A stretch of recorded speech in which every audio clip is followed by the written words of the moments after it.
mabinti walioenda kwenye ndoa 80% ni wachafu kupitiliza.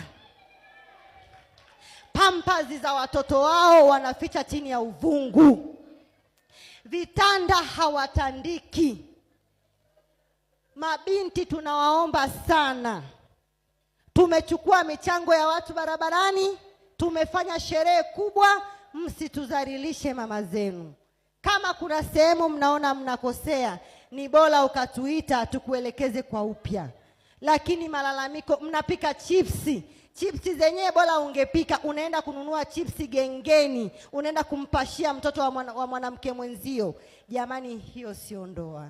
Na waomba sana mabinti wadogo ambao Mungu amewajalia mmepata waume, muonekano tunaoona nao barabarani tuwaone na huko nyumbani. Wanaume zenu wanalalamika, na sio hata nyinyi pia wanawalalamikia. Uchafu umekisili.